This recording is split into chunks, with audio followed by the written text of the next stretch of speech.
Hello student, good morning. आज हम अपना नेक्स्ट लेक्चर स्टार्ट करेंगे। उससे पहले मैं आपको ये संदेश देता हूं कि जितने भी हमने लेक्चर लिए हैं वो आपने बिल्कुल बारीकी के साथ अपनी फेयर नोटबुक में बिल्कुल अच्छे से नोट्स बनाने हैं, जो कि आपकी स्टडी में बहुत ही हेल्पफुल होंगे। जो मैं नोट्स बनवा रहा हूं वो बहुत ही हेल्पफुल है आपके लिए। तो आपसे ये उम्मीद है कि नोट्स को फेयर कॉपी में बहुत अच्छे से बनाने हैं।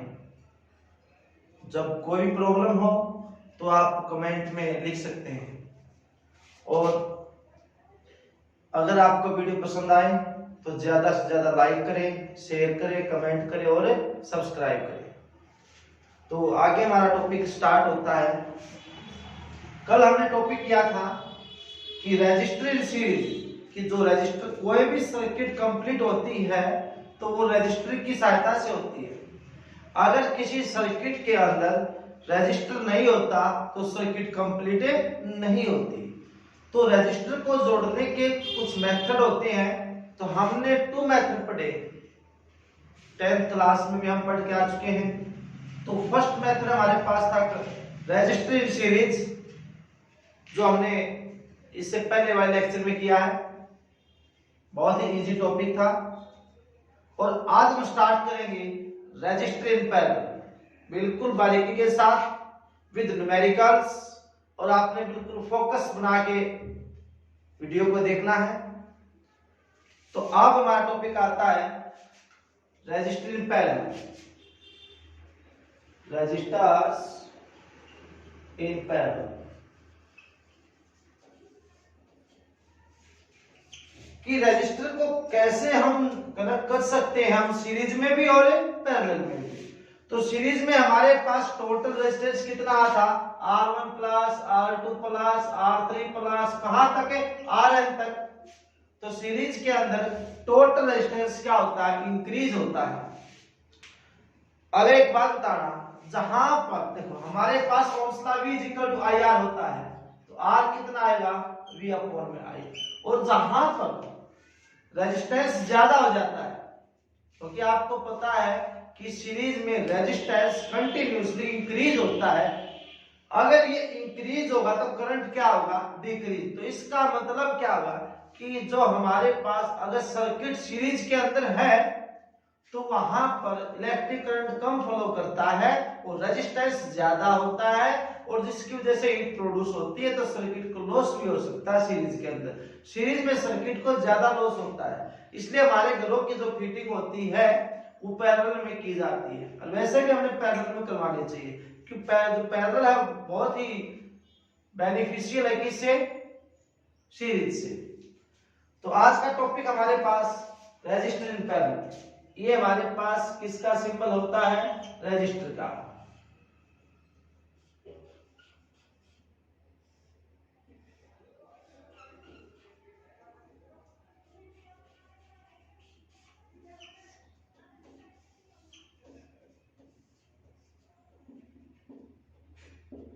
ये R1 R2 R3, यहां से करंट फ्लो हो गया I। ये हमारे पास वोल्टेज होगी। हमारे पास A पॉइंट, हमारे पास B पॉइंट। तो हमने कितने रजिस्टर लिए बेटा, 3 रजिस्टर लिए हैं, और उनके जो रेजिस्टेंस है वो R1 R2 और R3, ये हमने किसमें जोड़ दिए, पैरेलल में। पैरेलल में कैसे, जितने भी रजिस्टर हैं उन सब का एक एंड तो हमने जोड़ दिया A पॉइंट के साथ, another end is connected to the B point. एक जो एंड है A पॉइंट के साथ जोड़ दिया गया, और दूसरा एंड किस पॉइंट के साथ जोड़ दिया गया, B पॉइंट के साथ। और उसके अंदर हमने बैटरी को ऑन कर दिया, तो इसके अंदर क्या फ्लो करेगा, करंट फ्लो कर गया। ठीक है। अब देखना, यहां पर करंट यहां पहुंचे A पॉइंट के ऊपर, तो ये I करंट है वो यहां भी जाएगा, यहां भी जाएगा, यहां भी जाएगा, तो करंट क्या होगा, डिस्ट्रीब्यूट हो गया। तो इसका मतलब क्या, हर रास्ते के अंदर, हर पाथ के अंदर करंट अलग अलग फ्लो हो गया, अलग अलग फ्लो हो गया। तो इसका मतलब क्या होगा, करंट भी क्या होगा, अलग अलग।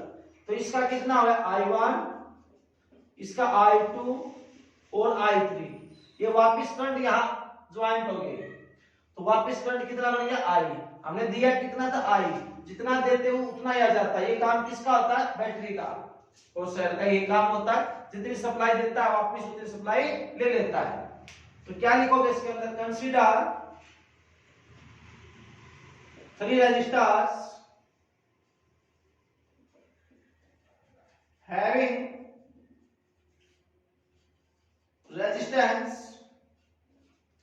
having resistance R1, R2 and R3 shown, या रिस्पेक्टिवली एक ही बात है। हमारे पास 3 रजिस्टर हैं, उनकी रेजिस्टेंस R1, R2, R3 है, उन shown लगातार ये दे एंड they are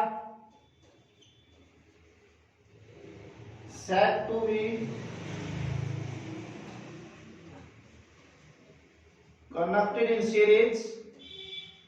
इनको हम किस में बोलेंगे, सीरीज में। If current flowing from one point to another through different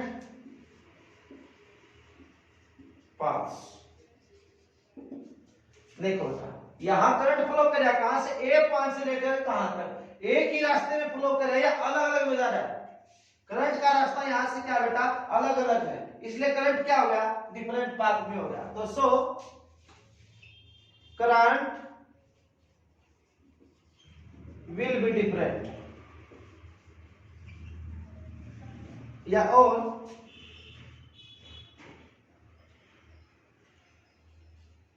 end of each resistor is connected to point A and other end is connected to point B।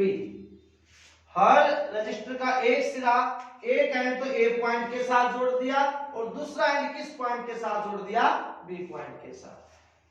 Current तो क्या है different, but potential difference will be same. ठीक है, उसके अंदर current तो क्या हुआ डिफरेंट, लेकिन पोटेंशियल डिफरेंस क्या रहा, इसके अंदर सेम रहा। क्योंकि पोटेंशियल डिफरेंस देखो यहां पर अप्लाई किया पोटेंशियल डिफरेंस, तो वो केवल करंट को डिस्ट्रीब्यूट किया गया है। ठीक, करंट डिस्ट्रीब्यूट, लेकिन पोटेंशियल तो सेम रहेगा सबका। तो देखिए अकॉर्डिंग तो टोटल करंट कितना हो गया, I1 plus I2 plus I3। लेकिन ओम्स लॉ क्या कहता है, but according to Ohm's law कहता है V is equal to IR, V is equal to IR। अगर मैं V1 निकालूंगा तो एक मिनट, यहां से I निकालूंगा V बाई R, यहां से I कितना है V बाई R।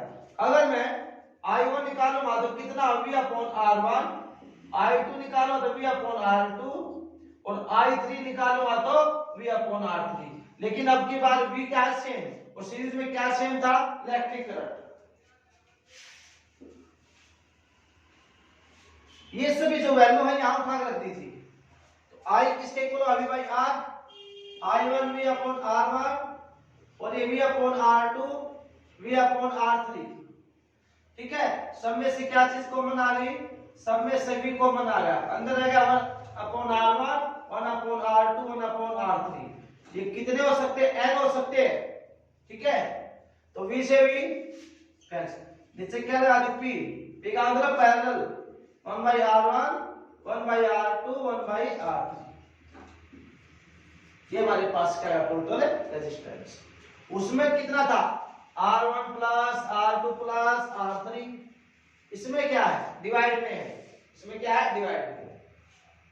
तो इसमें आपने अब देखो वो तो लगातार इंक्रीज हो रही थी, अगर कोई 1 के डिवाइड में तो वो क्या होती है डिक्रीज। तो hence total resistance will be decrease। Total resistance क्या होगा डिक्रीज होगा in parallel combination. Parallel combination के अंदर टोटल रेजिस्टेंस क्या होगा डिक्रीज होगा and total resistance is always less than given each individual value of resistance। देखो टोटल रेजिस्टेंस क्या हुआ डिक्रीज, लेकिन एक कंडीशन भी है उसके अंदर, एक ये रूल भी है कि जो टोटल रेजिस्टेंस आएगा ऐसे जोड़ने के बाद तो लास्ट में टोटल रेजिस्टेंस हर इस तरह R1 दे दिया, R2 दे दिया, R3, तो टोटल रेजिस्टेंस आएगा वो R1 से भी कम होगा, R2 से भी कम होगा और R3 से भी कम होगा। यहां से ऑप्शन टाइप क्वेश्चन बनता है बोर्ड के एग्जाम के अंदर। तो क्या मान लो हमारे पास 2 रेजिस्टेंस जोड़ दिए और पैरेलल में R1 प्लस R2 हो गया, कैंसिल लिए R1 R2, R1 क्या कैंसिल क्या बच गया R2, R2 कैंसिल क्या बच गया R1। अब इसको रेसिप्रोकल कर दीजिए क्योंकि पैरेलल को हमेशा रेसिप्रोकल करके हम सीरीज बनाते हैं। R is equal to R1 R2 upon R1 plus R2। ये बात पूछ लेता बोर्ड में कई बार पूछी भी गई है, तो इसको घबराना नहीं है, इसको ऐसे करके देखना है, ठीक है। ये भी ऑप्शन हो सकता है और ये तो है ही, दोनों की बात सेम है, आंसर भी सेम आएगा। इसी को सोल्व करके हमने ये बनाया, ठीक है। ये हमारे पास क्या था रजिस्टर पैरेलल। अब इसके ऊपर न्यूमेरिकल्स करेंगे, ठीक है।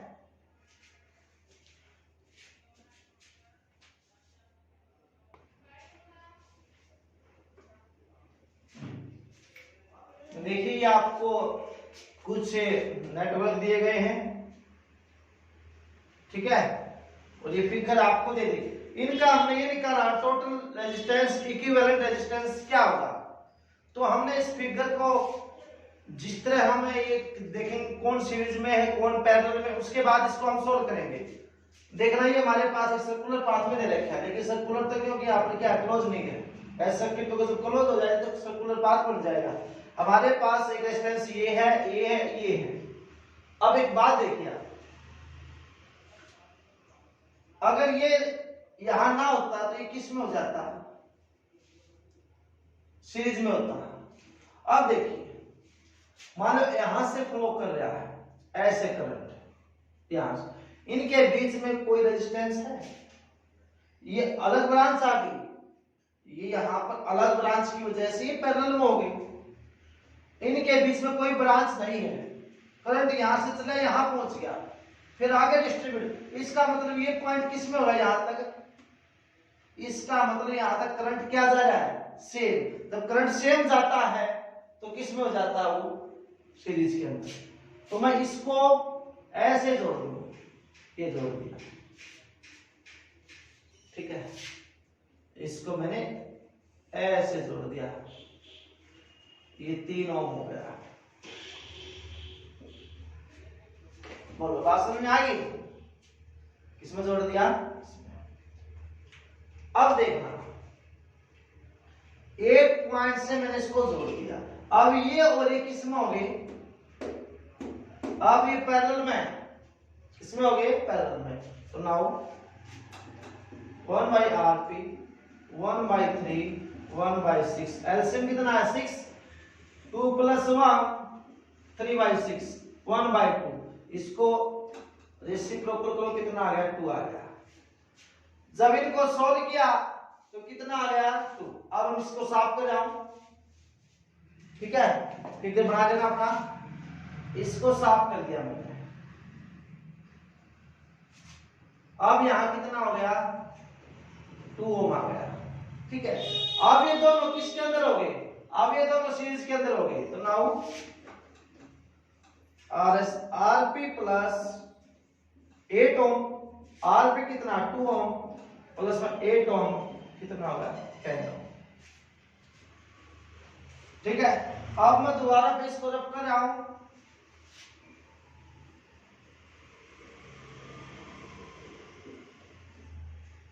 ठीक है, अब ये और ये किसके अंदर होगी, ये पैरेलल में होगी। Now 1 by RP dash, RP तो पहले हो गया, तो आरपी डैश कितना हो गया 1 बाई 10 1 बाई 3, एलसीएम कितना आ गया 30, कितना हो गया 3 प्लस ये कितना हो गया 10, कितना हो गया 13 बाई 30, आरपी डैश कितना आ गया 30 अपॉन में डिवाइड करो 2 पे, इसको डिवाइड कीजिए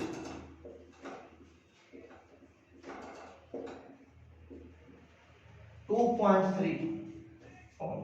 तो हमारे पास टोटल रेजिस्टेंस कितना आ गया 2.3 ओम आ गया। ठीक है, इसके बाद आता है ये वाली सर्किट। अब देखिए आप यहां से यहां ये किसमें हो गया, देखो ये बिल्कुल हो रहा क्रॉस। अगर ये ऐसे होता ये भी किसको डिनोट करता है कि वायर कनेक्ट नहीं किया गया लेकिन पास हो रहा है विदाउट ज्वाइनिंग, तो सर्किट किस में हो जाती है, वो सीरीज में हो जाती है। लेकिन अब ऐसे बिल्कुल स्ट्रेट है तो किस में है, इसका मतलब ये पैरेलल में। अब आप देखिए यहां से यहां गया करंट, करंट यहां चला गया यहां चला गया, तो ये किसके अंदर हो गए, ये हो गए पैरेलल के अंदर। किसके अंदर हो गए, पैरेलल में। ये भी 10 ओम है, ये भी कितना है 10 ओम। अब देखो इसका पॉइंट अलग है, इसका पॉइंट भी क्या है अलग है। ठीक है, अब बात देखिए आप, ये और ये लगातार जुड़े हुए हैं, एक के बाद एक क्या है जुड़े हुए हैं। कौन, ये 10 10 10 10 10 10। ठीक है, वैसे भी आपको पता है कि 10 से जितनी बार हो उसी से डिवाइड कर दो, हमारा आंसर आ जाता है। तो अब देखो ये अलग पॉइंट से जुड़ा है, ये अलग पॉइंट से जुड़ा है। ठीक है,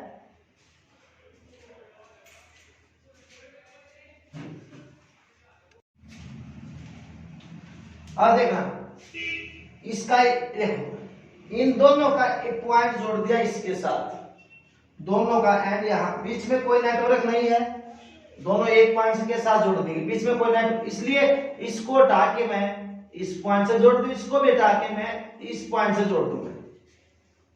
ठीक है, अब इसको भी हटा के मैं इस पॉइंट से जोड़ दूं और इसको भी हटा के मैं इसको जोड़ दूं। अब ये दोनों किसके अंदर हो गए पैरेलल में। तो now 1 by RP 1 by 10 plus 1 by 10 2 by 10 1 by 5। तो RP कितना आ गया बेटा 5 ओम। ये भी ऐसे होगा R dash P 1 by 10 1 by 10 2 by 10 1 by 5, ये 1 के डिवाइड में, इसको रेसिप्रोकल कीजिए, ये 5 आ गया। अब ये 5 ओम ये 5 ओम ये दोनों किसके अंदर हो जाएंगे सीरीज के अंदर। तो नाउ RS 5 प्लस 5 10 ओम हो गया, इनके नाम का 10 ओम आ गया। अब तीनों किस में हो जाएंगे पैरेलल में। Now R1 upon RP double dash मारे कुछ सिंगल डैश हमारे पास आए 1 बाई 10 1 बाई 10 1 बाई 10 कितना होगा 3 बाई 10। डिवाइड कीजिए तो R डबल डैश P को रेसिप्रोकल कीजिए 10 बाई 3, तो डिवाइड करो 3.3 ओम हमारे पास क्या आ गया इक्विवेलेंट रेजिस्टेंस। देखिए ये पैरेलल, यहाँ दोनों का पॉइंट एक पॉइंट के साथ, देखो पैरेलल में क्या होता है, एक एंड तो एक पॉइंट के साथ और दूसरा एंड किसके साथ है, दूसरे पॉइंट के, इसलिए दोनों का एंड इस पॉइंट के साथ, इनको मैंने यहाँ जोड़ दिया। देखो किसमें बढ़ गया हमारे पास पैरेलल में, कितना आ गया इसका 1/10 1/10 2/10 1/5, इसको हमने रेसिप्रोकल किया था 5, तो इसका कितना आया 5। ये दोनों किसमें हो जाएंगे अब सीरीज के अंदर, तो कितना आ गया 10। अब तीनों किसके अंदर हो गए, पैरेलल के अंदर, तो कितना आ गया 3/10, तो कितना आ गया 3/10 10/3 कितना 3.3 ओम हमारे पास का इसका रेजिस्टेंस आ गया। ठीक है, ऐसे आपको न्यूमेरिकल सॉल्व करने हैं।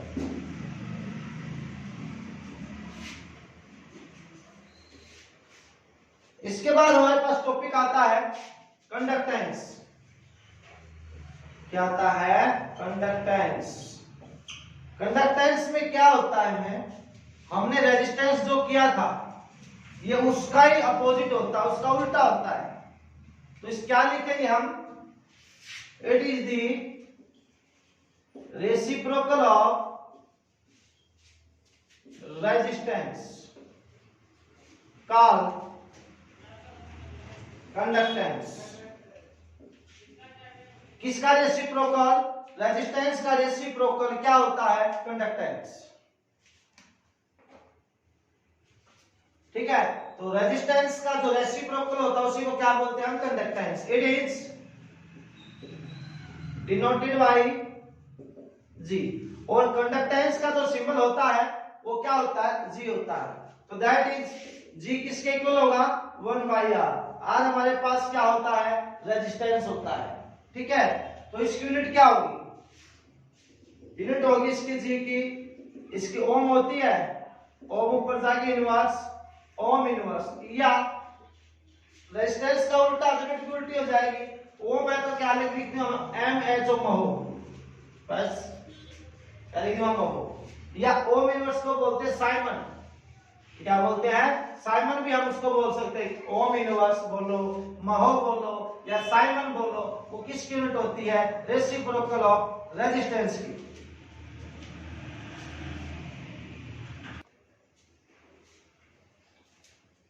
ठीक है, तो इसके का एक 1/ओम ऊपर जाए ओम का इनवर्स या महो, या क्या बोल सकते हैं साइमन, SIEMEN, सिंबल होता है S क्योंकि साइमन ने दिए दिए, तो ये इसकी क्या होती है, इसकी यूनिट होती है। अब इसका डायमेंशन निकालेंगे।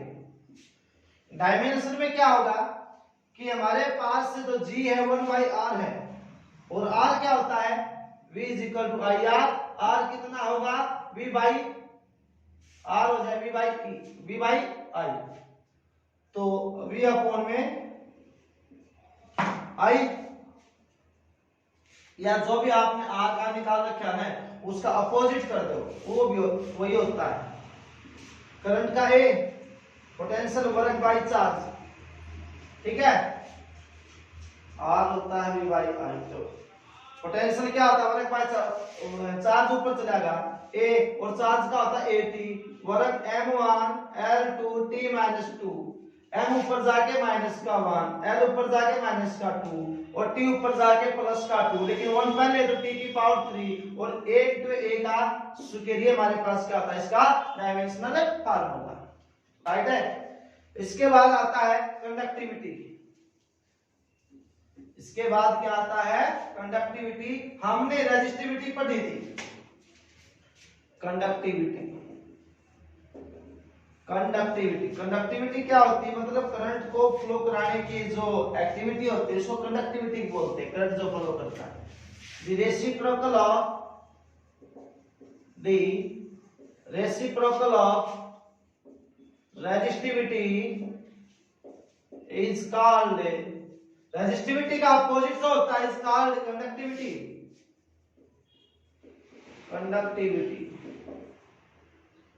It is denoted by rho। आप बोलो कि rho तो वॉल्यूम चार्ज डेंसिटी थी, तो सिंबल तो ज्यादा तो नहीं होते, लेकिन क्वांटिटी ज्यादा होती हैं, उन सब के लिए कुछ ना कुछ सिंबल का यूज करना पड़ता है। तो रेजिस्टिविटी का रेसिप्रोकल क्या होता है, कंडक्टिविटी, तो रो क्या इसका सिंबल होता है, तो दैट इज रो क्या होगा, सॉरी सिग्मा बेटा, रो तो रेजिस्टिविटी है, सिग्मा क्या कंडक्टिविटी। सिग्मा किसका था? सरफेस चार्ज डेंसिटी का। इसके लिए किसका यूज कर लिया? सिग्मा का। तो सिग्मा कितना होगा? 1/ρ। 1 किसका उल्टा? रेजिस्टिविटी का उल्टा। अब इसकी यूनिट आती है, मतलब जिसकी रेजिस्टिविटी ज्यादा होगी उसकी कंडक्टिविटी क्या होगी? कम। आपको पता है कि सिल्वर होता है, सिल्वर में करंट बहुत अच्छे से पास होता है, तो सिल्वर की जो रेजिस्टिविटी बिल्कुल कम होती है, इसलिए उसकी कंडक्टिविटी क्या होगी? ज्यादा होगी। तो इसकी यूनिट क्या होगी? सिग्मा की। इसकी ओम मीटर आई थी, ओम मीटर, तो ओम का इनवर्स हो जाएगा, ऊपर जाए मीटर का इनवर्स हो जाएगा, राइट है। इनवर्स को क्या बोलते हैं? महो, मीटर -1 या साइमन मीटर -1, ठीक है। और डायमेंशन फार्मूला आपने खुद बनाना है। जो आर का रो का था उसका उल्टा कर दीजिए, जो प्लस का माइनस और माइनस का वो प्लस हो जाएगा, ठीक है। तो नोट में क्या लिखना है? Silver has very low value of resistivity but conductivity is very high। Resistivity तो क्या होती है? सिल्वर की लो होती है, लेकिन कंडक्टिविटी क्या होती है? इसकी बहुत ही हाई होती है, ठीक है। इसके बाद नेक्स्ट टॉपिक हमारे पास आता है करंट डेंसिटी। क्या आता है? Current density. देखो नाम से पता चलता करंट डेंसिटी कि करंट जिस भी एरिया में पास होता है, जितने भी एरिया में पास होता है उसी को क्या बोलते हैं? हम करंट डेंसिटी बोलते हैं, ठीक है।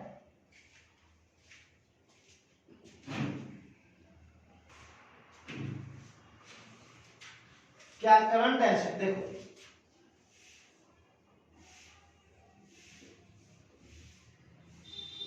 ये हमारे पास कोई वायर है, ठीक है, और उसका एरिया क्या है? डिफरेंट। देखो एरिया वेरिएबल है, different area of cross section है। यहाँ पर एरिया ऑफ क्रॉस सेक्शन कम है, यहाँ एरिया ऑफ क्रॉस सेक्शन है ज्यादा है, लेकिन उसके अंदर से जो करंट फ्लो कर रहा है वो सेम है। करंट सेम है लेकिन एरिया क्या उसका डिफरेंट है। देखो आपको पता है कि इलेक्ट्रिक करंट की डायरेक्शन ऐसे होती है और इलेक्ट्रॉन इसके अपोजिट डायरेक्शन में आते हैं, राइट है। इसका एरिया A1, इसका एरिया A2 और करंट क्या उसके अंदर सेम है। अब देखिए आप, इलेक्ट्रॉन इसके अपोजिट डायरेक्शन में जाते हैं। यहां तो जो एरिया क्रॉस सेक्शन बहुत ज्यादा है, इसलिए इलेक्ट्रॉन आसानी से पास हो जाएंगे, कोलिजन कम होगा, राइट है, कोलिजन कम होगा। यहां एरिया कम है, इलेक्ट्रॉन के लिए एरिया फ्लो होने के लिए कम है, तो ज्यादा डेंस हो जाएंगे, एक दूसरे के साथ बिल्कुल चिपक के जाएंगे यहां से। तो यहां पास होने में क्या होगा? बहुत ही कठिनाई होगी। यहां पास होने में कोई दिक्कत नहीं आएगी, यहां एरिया क्या है? कम है। आएगा? इसका मतलब क्या हो गया? जिसका एरिया कम होता है वहां करंट डेंसिटी क्या होती है? ज्यादा होती है। करंट डेंसिटी ज्यादा डेंस होकर जाएगा, ज्यादा एक दूसरे के पास होकर इलेक्ट्रॉन पास होंगे, और यहाँ एरिया ज्यादा है इसलिए करंट डेंसिटी क्या होगी? कम। इसका मतलब क्या? करंट डेंसिटी किसके ऊपर डिपेंड करती है? एरिया के ऊपर। अगर area of cross section different है तो करंट डेंसिटी भी क्या होगी? डिफरेंट होगी। अगर आपके पास कोई ऐसा वायर दे दिया जाए क्राउड, जो ऐसे कट कर रखा हो, कट क्या कर रखा हो? कट कर रखा हो, और उसमें करंट फ्लो कर गया है। करंट की डायरेक्शन में जो करंट डेंसिटी होती है, करंट डेंसिटी की डायरेक्शन है वो कैसी होती है? करंट डेंसिटी की जो डायरेक्शन होती है, जो डायरेक्शन इलेक्ट्रिक करंट की होती है, वही डायरेक्शन किसकी मानी जाती है? Current density. वैसे देखो इलेक्ट्रिक करंट तो स्केलर क्वांटिटी है, लेकिन करंट डेंसिटी है वो वेक्टर क्वांटिटी है। वेक्टर क्वांटिटी क्यों है? क्योंकि हमने क्या करना पड़ता है? एरिया वेक्टर, और एरिया वेक्टर हमेशा परपेंडिकुलर आउटवर्ड होता है। किसी सरफेस के परपेंडिकुलर क्या होता है? आउटवर्ड ऐसे होता है। ये थीटा मान दिया एरिया वेक्टर। और जो करंट डेंसिटी है, करंट डेंसिटी हो किसके अलोंग होती है? Along the current. तो यहां पर करंट ऐसे फ्लो कर रहा है, तो ऐसा कौन सा एक्सिस है, एक्स एक्सिस, इसलिए यहां कौन सा बन जाएगा, ए कोस थीटा बन जाएगा। क्या बन जाएगा, ए कोस थीटा। अब देख करंट डेंसिटी क्या होती है, कि defined as the ratio of electric current to the area of cross section that is होगा, it is denoted by J। Symbol क्या होता है करंट डेंसिटी का, J। तो J कितना हो जाएगा, I बाई A। अगर मैं इसको यहां लिखूं, यहां पर कितना J current density I upon में A कोस थीटा, कितना हो जाएगा J, क्यों करंट बाई एरिया, एरिया कितना है, area vector A cos theta, तो I कितना आ जाएगा J A कोस थीटा। यहां देखिए यहां एंगल कौन सा है, कोस थीटा, इसलिए इनके बीच में क्या आ जाएगी, डॉट प्रोडक्ट। क्या आ जाएगी, डॉट प्रोडक्ट। दो वेक्टर क्वांटिटी की डॉट हमेशा क्या आती है, कि स्केलर आती है, ठीक है। इन वेक्टर फॉर्म ये उसके लिए है जब उसको कैसा, किसी वायर को कैसे कट कर दिया जाता है, करोड़ यानी टेढ़ा काट दिया जाता है। वेक्टर फॉर्म में क्या हुआ, J के ऊपर वेक्टर I के ऊपर नहीं आएगा, A के ऊपर वेक्टर आ जाएगा। A क्या एरिया वेक्टर है, ठीक है। It is a vector quantity, कैसी क्वांटिटी है, वेक्टर। और इसकी डायरेक्शन कैसी मानी गई है, इलेक्ट्रिक, जिस डायरेक्शन में इलेक्ट्रिक करंट फ्लो करता है वही करंट डेंसिटी की डायरेक्शन मानी गई है। इसकी यूनिट क्या होगी, एम्पियर अपॉन मीटर का स्क्वायर। और डीएफ क्या होगा, डायमेंशनल फार्मूला, करंट का ए, एरिया एल का स्क्वायर, m0 l माइनस के 2 t0 a1, क्योंकि एरिया है, एल का क्या होगा, स्क्वायर होगा। ये हमारे पास का करंट डेंसिटी। आगे देखो h I कितना था हमारे पास, ANEVD आया था या नहीं आया था, I इक्वल टू कितना आया था हमारे पास से ANEVD। तो I इक्वल टू A को डिवाइड में ले आओ, NE क्या बन गया, VD बन गया, राइट है। और VD हमारे पास कितना था, E tau by M I by A, और VD क्या था, E टाउ, ये हमारे पास क्या डायरेक्ट वेलोसिटी, ये हमारे पास क्या हो गया, J NE, ध्यान रखो E टाउ बाई M, तो कितना हो गया, NE square E tau by M। ये हमारे पास क्या है, करंट डेंसिटी है, ठीक है, समझ में आ गया।